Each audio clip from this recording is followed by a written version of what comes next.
गीता अभंग ज्ञानेश्वरी अभ्यासवर्ग श्री स्वामी स्वरूपानंद सेवा मंडळातर्फे अभंग ज्ञानेश्वरीच्या अभ्यासाचा आणि त्यायोगे स्वामींच्या सेवेचा आणि आपल्या भेटीचा अवसर पुन्हा मिळाला आणि त्याला आपण निमित्त झाला म्हणून मंडळासह आपल्याविषयीही कृतज्ञता व्यक्त करते.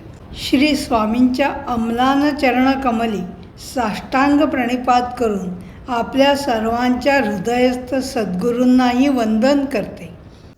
श्री अभंग ज्ञानेश्वरी अभ्यासवर्ग अध्याय 2 भाग 2 ओवी क्रमांक 145 ते 379.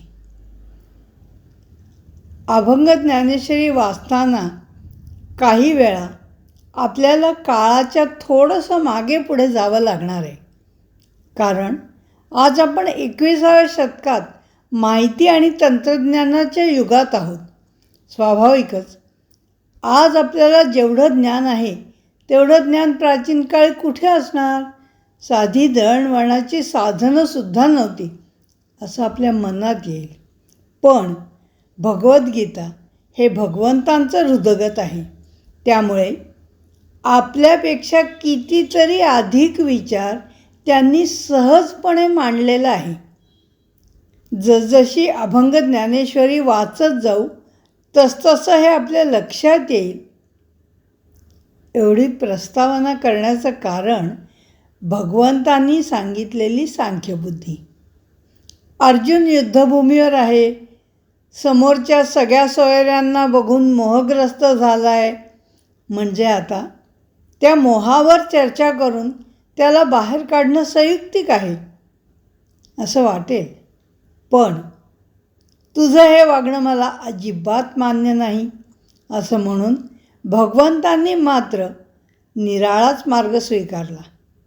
मोहामध्ये अगदी बुडून गेलेल्या अर्जुनाला काही थेट सांगण्यापेक्षा आत्मज्ञानाचा मार्ग दाखवला. त्यावरून आपल्या पिढीतल्या लोकांना कदाचित पूर्वी घरोघरी घडणारी गोष्ट आठवेल. घरात एखादं लहान मूल पडलं की त्या काळची आजी किंवा आई त्या मुलाला उचलण्या अगोदर पटकन म्हणायची, तो बघ उंदीर मामा पळाला. ते ऐकताच आपलं सगळं दुःख विसरून ते छोटं मूल तो उंदीर मामा कुठे गेला या विचारातच दंग व्हायचं. आज मानसशास्त्राच्या काही उपचार पद्धती या प्रकारेच काम करतात. कोणत्याही समस्येतून बाहेर पडायचं असेल तर काही काळ त्या समस्येकडे दुर्लक्ष करणं त्यापेक्षा पूर्ण निराळा विचार करणं गरजेचं आहे असं मानसशास्त्राच्या काही उपचार पद्धती मानतात. हे श्री भगवंतांनी इसवी सनापूर्वी सांगून ठेवलं असं म्हणता येईल. तसंच इथे उलगडून दाखवलेला भावार्थ दीपिका आणि ती समजायला अधिक सोपी जावी म्हणून केलेल्या अभंग ज्ञानेश्वरीतही तो त्याच पद्धतीने सांगितलेलं आहे. मूळ भगवद्गीतेमध्ये अशा प्रकारची रचना नाही, तर तिथे नयोत्से इति गोविंदम उक्त्वा तूष्णीम बभूवः, मी युद्ध करणार नाही असं म्हणून अर्जुन गप्प राहिला. या 9व्या श्लोकानंतर भगवंतांनी सांख्यबुद्धी सांगायला सुरुवात केली. खरं तर व्यवहारात सुद्धा एखादा माणूस इतका निराश झाला असेल तर त्याच्याजवळ असलेला माणूस त्याची समजूत काढतो. मग भगवद्गीतेला हे कसं लक्षात आलं नाही? तर असं नाही, पण भगवद्गीता हे शास्त्र आहे आणि शास्त्रामध्ये भावना बाजूला ठेवावी लागते. म्हणूनच माऊलींनी आपल्या ग्रंथाला भावार्थ दीपिका असं नाव दिलं आणि त्याचा अनुवाद म्हणजे स्वामींची अभंग ज्ञानेश्वरी. त्यामुळे जो भाव माऊलींचा तोच भाव श्री स्वामींचा आहे. खोल आशय समजला नाही तरी ज्ञानेश्वरी जवळची वाटते आणि स्वामींची रचना सुगम आहेच. भगवद्गीतेची रचना मात्र शास्त्रानुकूल आहे, त्यामुळे तिथे भावाचा विचार नाही. अगदी सोपं उदाहरण घेऊन हा विषय समजावून देते. आपल्या प्रिय माणसाच्या हातून एखाद्या वेळी चटका बसला तर आपण काय भाजलंय असं न म्हणता बसला थोडासा चटका, त्यात काय असं म्हणून सोडून देतो. उलट अग्नीने भाजलं एवढंच सांगून शास्त्राचा विषय पूर्ण होतो. मग ते कमी का जास्त, त्याचा परिणाम काय असा कोणताही विचार शास्त्र करत नाही. आपल्या नातलगांच्या आणि गुरूंच्या प्रेमामुळे त्यांना ठार करायचं हा विचारच अर्जुनाला सहन होत नाही. या अध्यायाच्या सुरुवातीच्या 10 श्लोकांचा आढावा घेताना हे आपण बघितलं. मात्र अर्जुन युद्धासाठी इथे आला आहे आणि क्षत्रिय आहे, त्यामुळे त्याला युद्ध करणं भाग आहे. म्हणून त्याला एकदा त्यासाठी तयार करणं हे त्याचे सारथी असणाऱ्या भगवंतांचं प्राथमिक कर्तव्य आहे. युद्ध हे एक निमित्त आहे हे भगवंत जाणतात. म्हणूनच या निमित्ताने अर्जुनाला मोक्षाप्रत नेणं हे आपलं प्रधान कर्तव्य बजावायला भगवंत आता सिद्ध झाले. त्यामुळे प्रेमाच्या नातलगांना ठार करायचं या विचाराने अर्जुन अगदी कासावीस झाला असताना त्याचं बरोबर आहे असं म्हणायचं सोडून भगवंत सुरुवातच अशी करतात की अरे तू समजतोस स्वतःला शहाणा आणि वागतोस मात्र आढळण्यासारखा. आजच्या भाषेत बोलायचं तर भगवंतांनी एकदम सिक्सर मारली. अर्जुन तर गोंधळलेला होताच, पण एक क्षण आपल्याही मनात गोंधळ निर्माण होईल. अर्जुनाला भगवंत असं काय बोलतायत, कुणाचं बरोबर, हा शास्त्राचा विचार असा मनात रुजवला की आपल्याला भगवंत असं का म्हणतात हे थोडं समजू शकेल. ते पुढे सांगतात, जन्मता जे अंध लागावे त्या पिसे, मग धावे जैसे सैरा वैरा, तैसे मज दिसे तुझे सुज्ञपण, नेणसे आपण कोण तू हे. उपमेतून का होईना पण अर्जुनाला जन्मजात आंधळा म्हणायलाही भगवंत मागे पुढे बघत नाहीत. हा झाला वरवरचा अर्थ. खरं म्हणजे जोवर स्वरूपाचा अनुभव येत नाही तोपर्यंत आपण सगळेसुद्धा आंधळेच नाही का. भावार्थ दीपिका आणि अभंग ज्ञानेश्वरीचं कौतुक हे की भगवंतांच्या मनातलं जणू भगवंतांचं हृद्गत ते आपल्याला समजावून द्यायचा प्रयत्न करतात. इथे प्रयत्न करतात असं म्हटलं ते ऐकणारे आपण आहोत म्हणून, माऊली किंवा स्वामी कमी पडतात म्हणून नव्हे. या ओवीतून भगवंत आणि अर्जुनाचं गहिरं नातंही स्वामी सुचवतात. 2 मित्रांमध्येच इतकं मोकळेपण असतं नाही का. एखाद्याचं चुकीचं वागणं त्याला सांगताना आपण जसं म्हणू तसं भगवंत म्हणतात की मला तर आश्चर्यच वाटतं की तू कौरवांशी दुःख करतोस. अरे धनंजया, मला सांग, हे 3 लोक जन्ममृत्यू हे काय तू निर्माण केलंस. हे सगळे प्राणी मात्र त्या सर्व शक्तिशाली ईश्वरापासून निर्माण झाले असं जे मानतात ते चुकीचं का रे. जन्ममृत्यू हा तो निसर्ग स्वभाव, अनादि हे सर्व स्वयंसिद्ध. तरी सांगे आता कासया तू खिन्न, गेलासी भुलो न मूढपणे. धरू नये तेची धरून या चित्ती, सांगसी तू नीती आम्हा लागी. वाऱ्याने हलणाऱ्या पाण्याचा अगदी साधा दृष्टांत देऊन भगवंत विचारतात की अरे वाऱ्याने पाणी हलवलं म्हणजे काय झालं. तसंच जन्म आणि मृत्यू हे काही सुखदुःखाला कारण नाही. मायेत अडकल्यामुळे जीव जन्माचं सुख आणि मृत्यूचं दुःख मानतो एवढंच. ऐके धनंजया, देह तरी एक, परी ते अनेक वयोभेद. नाशिवंत देह जाईल सर्वथा, चैतन्याची सत्ता सर्व काळ. धनंजया, वयानुसार देहामध्ये काहीही फरक झाला तरी शेवटी देह नाशिवंत आहे आणि त्यामध्ये असलेले चैतन्य सदा सर्व काळ अस्तित्वात आहे. नेमकेपणाने विचार केला तर देहाला म्हणजे इंद्रियांना विषयाची ओढ असते. त्यामुळे विषयांचा उपभोग मिळाला तर सुख, नाहीतर दुःख होतं. सुखदुःखसुद्धा खरं म्हणजे विषयांवर अवलंबून नसतं, तर विषयाच्या अनुकूलतेवर किंवा प्रतिकूलतेवर आपण सुखदुःख ठरवतो. जसं एखाद्याने जर आपल्याला अपशब्द वापरला तर ते प्रतिकूल वाटल्याने त्या शब्द या विषयाचे सुख आपल्याला वाटत नाही. मात्र स्तुती ऐकली की शब्द कळला नाही तरी त्याचं सुख वाटतं, कारण त्या माणसाच्या हावभावांवरून अनुकूल जाणीव निर्माण होते. त्याचं स्पष्टीकरण करताना स्वामींनी म्हटलं आहे, विषयांच्या ठाई एक भाव नाही, काही सुख काही दुःख दिसे. शब्दविषयाची पाहे पार्था व्याप्ती, निंदा आणि स्तुती दोन्हीच येते. अशा प्रकारे पाचही विषयांच्या बाबतीत सुखदुःख कसं होतं याचं विवरण तिथे केलं आहे आणि एवढ्या भागाच्या समारोपात सांगितलं, देखे विषयांच्या नव्हे जो अधीन, सुखदुःखातून सुटे तोची. देह स्थूल आहे, त्यामुळे प्रथम दिसतो.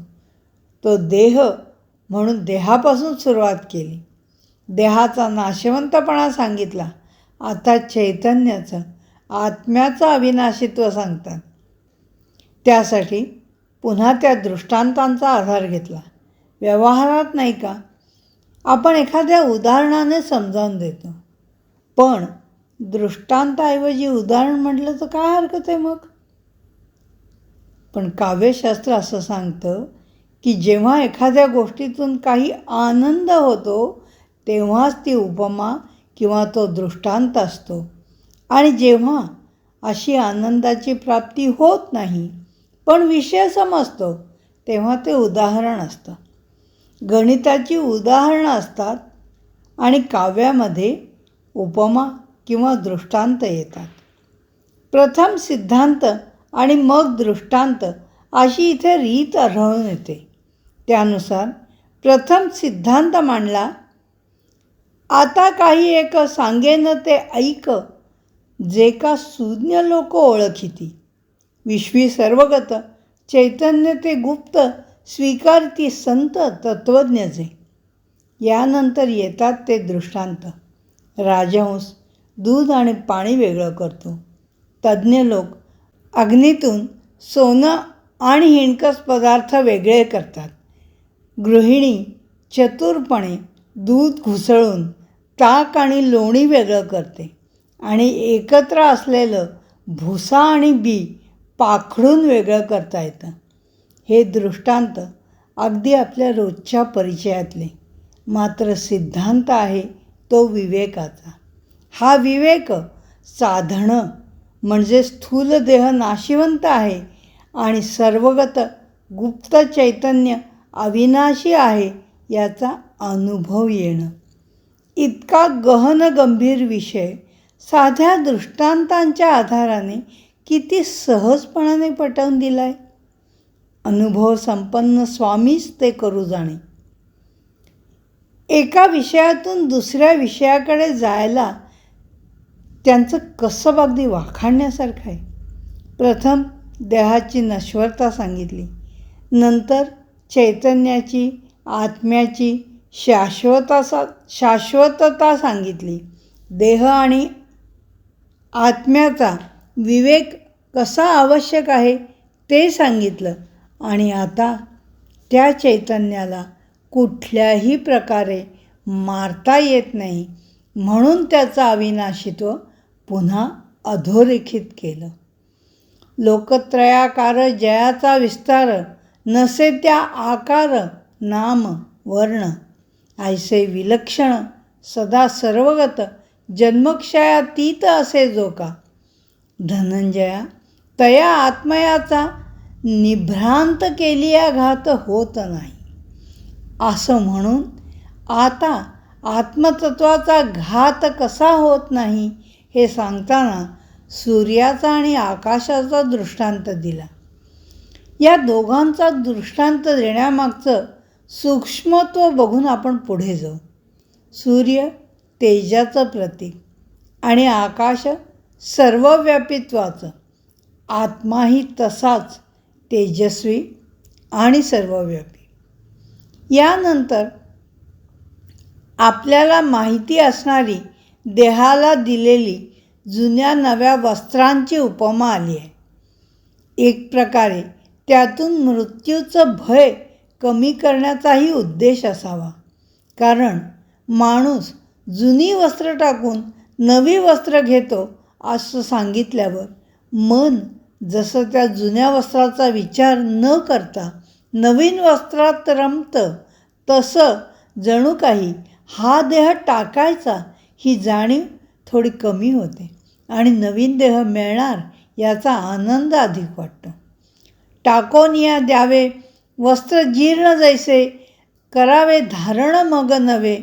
तैसा देही एक शरीर सांडोन, स्वीकारी नूतन मग दुजे. अर्जुनाची समजूत घालताना त्याचा शोक नाहीसा करून त्याला युद्धाला तयार करायचं ही भगवंतांची जाणीव कुठेही कमी होत नाही. स्वामी सांगतात, उपाधिरहित विशेषत्वे शुद्ध, असे नित्यसिद्ध अनादि हा. म्हणून घडेना शस्त्रे याचा घात, प्रळयोदकात बुडेना हा. उत्तम पुरुष असे हा अनंत, गुणत्रयातीत धनंजया. अनादि हा आत्मा नित्य निर्विकार, तेवी निराकार सर्वरूप. आकळिता ह्याते ऐसा सर्वात्मक, हारपेल शोक स्वभावेची. अरे उत्पत्ती लय तर अखंड चालू राहणार, म्हणजे जी गोष्ट आपल्या हातात नाही तिचा खेद कशाला करायचा. अर्जुना, उत्पत्ती स्थिती आणि लय चाले हा अक्षय नित्यक्रम. जान्हवीचा जैसा प्रवाह अखंड वाहतो उदंड निरंतर. उगमी उदक नाहीच खुंटले, अंती तरी मिळे सागरासी. आणि वाहता ते मध्ये निरंतर, संचले अपार दिसे जैसे. प्राणीमात्रा लागी तीनही या स्थिती, तैशापरी होती अखंडित. कदापि हे सर्व नये थांबवाया, कासयासी वाया खेद आता. अनादि हा ऐसा चाले नित्यक्रम, निसर्गाचा धर्म जाण पार्था. हा संसाराचा सगळा पसारा म्हणजे सोन्याचे अलंकार करावेत किंवा आभाळात ढग जमावेत तसं आहे. एकूण काय, सगळंच अनित्य. हे अर्जुनाच्या मनावर बिंबवण्यासाठी नाना प्रकारे भगवंत त्याची समजूत घालत आहेत. सुवर्णसी जैसे अलंकारपण, यावया कारण परापेक्षा. मायेमुळे तैसी सृष्टी आकारली, अभ्रे जैसी आली आकाशात.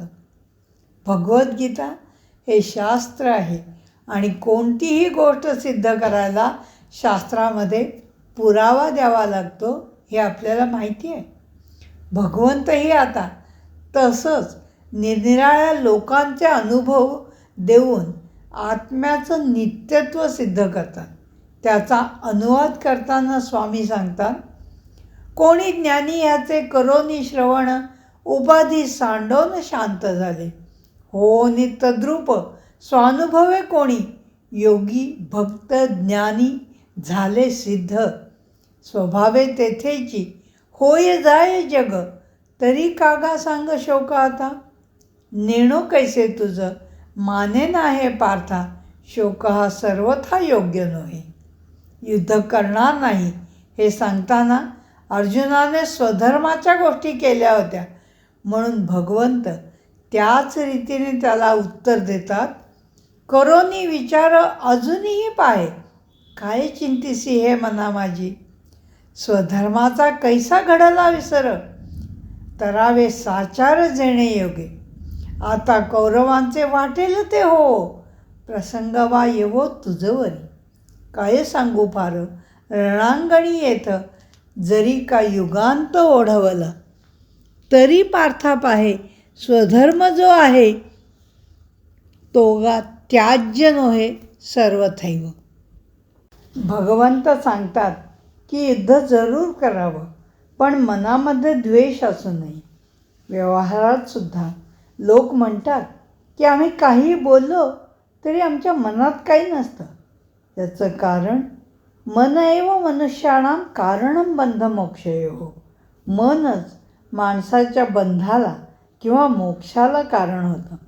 रागद्वेष मनामध्ये असू नये हे निरोगी जगण्याचं कारण. अर्जुनाच्या मनात कोणाविषयी द्वेष नव्हता, पण राग म्हणजे आसक्ती होती. म्हणून तो स्वजनांच्या मोहात अडकला. त्यातून त्याला बाहेर काढण्यासाठी या बुद्धियोगाची योजना भगवंतांनी केली. आता या विषयाचा उपसंहार सुरू झाला. उपसंहार शब्दामध्ये उप अधिक सम हे 2 उपसर्ग आणि रू हा धातू आहे. उपसर्गांसह रू या धातूचा अर्थ एकत्र करणं, गोळा करणं असा आहे. उपसंहार म्हणजे शेवट एवढाच अर्थ आपल्याला माहीत असतो. पण शेवट म्हणजे तरी काय? तर आत्तापर्यंत जे काही सांगून झालं ते गोळा करून एकत्रितपणे मांडणं या हेतूने बुद्धियोगाच्या सुरुवातीपासून जे सांगितलं त्याचा उपसंहार सुरू झाल्यामुळे पुन्हा एकदा भगवंतांनी असं म्हटलं, रणांगणी ऐसे लढावे सावेश, परी मनी द्वेष ठेवू नये. यातून अर्जुनाला युद्ध करायची जणू एक युक्ती त्यांनी सांगितली. हे युद्ध तुला केवळ तुझ्या पूर्वपुण्याईने मिळालेलं आहे असं म्हणून क्षत्रियांसाठी युद्ध करणं कसं आवश्यक आहे हेही भगवंत सांगतात. युद्धाचा हा नोहे प्रसंग सामान्य वाटे पूर्वपुण्य फळा आले. नव्हे हा संग्राम स्वर्गमूर्तिमंत अवतरे येथ युद्धरूपे. काय मज वाटे नव्हे हा संग्राम, तुझा पराक्रम उगवला. किंवा गुणलुब्ध कीर्ती आली आज, वरावया तुझं उत्कंठेने. पार्था, थोर पुण्य क्षत्रिय करावे, तरीची पावावे ऐसे युद्ध. जेवी मार्गे जाता पाया आदळावा, तो तेथे मिळावा चिंतामणी. येवोनी जांभई तोंड उघडावे, अमृत पडावे तोची त्यात. सोडोनी स्वधर्म जरी वागशील, धनी तू होशील पातकाचा. आणि दुष्कीर्तीचा लागेल जो डाग, फिटेल ना मग कल्पांतीही. युद्ध कर हे सांगताना फलाशा मात्र असता कामा नये हे भगवंत वारंवार सांगतात. होय विषमिश्र दुग्धाचे सेवन, तरी ते कारण मृत्यू त्याची. तैसे फलाशेने सेविता स्वधर्म, होय तेची कर्म दोषयुक्त. इथपर्यंत सांख्यबुद्धीचं म्हणजे ज्ञानयोगाचं थोडक्यात विवेचन झालं. मोहग्रस्त झालेल्या अर्जुनाला आत्म्याच्या तत्त्वज्ञानातून स्वधर्माचा मार्ग दाखवून भगवंतांनी युद्धासाठी प्रवृत्त करायला सुरुवात केली. श्रीकृष्ण आणि अर्जुन यांच्यातलं हे सख्य म्हणजे भगवद्गीता हे आपण वारंवार बोलतो. ते सख्य, ते प्रेम त्यांच्या या नावावरून सुद्धा दिसतं. म्हणून अर्थासह काही नावांना स्पर्श करून पुढे जाऊ. भगवंतांना गीतेत ऋषिकेश म्हटलं आहे. हा शब्द मोठा गोड आहे आणि त्याचा अर्थही फक्त भगवंतांना लागू होणारा. ऋषिक म्हणजे इंद्रिय आणि ईश म्हणजे स्वामी. ऋषिकेश या संपूर्ण शब्दाचा अर्थ होतो इंद्रियांचा स्वामी, इंद्रिय ज्याच्या ताब्यात आहेत असा. इतक्या चांगल्या अर्थाचा शब्द आज ऋषिकेश मुलाचं नाव ठेवतात आणि ते कशा रीतीने लिहितात ते आठवावं. तिथे ऋषीचा काही संबंध नाही, पण ऋषिकेश लिहिल्यामुळे ऋषीचे केस असा अर्थ होतो, ज्याचा गीतेशी आणि भगवंतांशीही काही संबंध नाही. भगवंतांना ऋषिकेश हे एकच नाव या अध्यायात दिसतं. अर्जुनाला गुडाकेशासह परंतप, धनंजय आणि पार्थ ही आणखी काही नावं या अध्यायात आहेत. गुडाका म्हणजे निद्रा किंवा आळस ज्याच्या ताब्यात आहे असा अर्थ होईल. म्हणजे ऋषिकेशप्रमाणे अर्थ करायला लागलो तर गुडाका निद्रा किंवा आळस ज्याच्या ताब्यात आहे म्हणजे तो ज्याचा स्वामी आहे तो गुडाकेश. आळसाचा स्वामी नाही तर झोप किंवा आळस हा ज्याचा स्वामी आहे म्हणजे झोपेने आळसाने ग्रासलेला अर्जुन असा अर्थ होतो. भगवंतांच्या अगदी उलट स्थिती अर्जुनाची आहे हे यातून सूचित होतं. परंतप म्हणजे भगवंत दुसऱ्याला, शत्रूला पीडा देणारा हा अर्जुनाचा मूळ स्वभाव, म्हणून मुद्दाम त्याला हे संबोधन वापरलं असावं. धनंजय ही जणू त्याच्या पुढची पायरी. त्याचा अर्थ आहे विजय हेच धन मानणारा. आता शत्रूसाठी त्रासदायक असणारा, जय मिळवू शकेल शत्रूवर असा आणि मग तेच त्याचा ऐश्वर्य ठरेल. त्यासाठी युद्ध करणं क्रमप्राप्त आहे. म्हणजे एका परीने अर्जुनाच्या क्षात्र तेजाला आवाहन करण्यासाठी ही संबोधनं वापरली असावीत.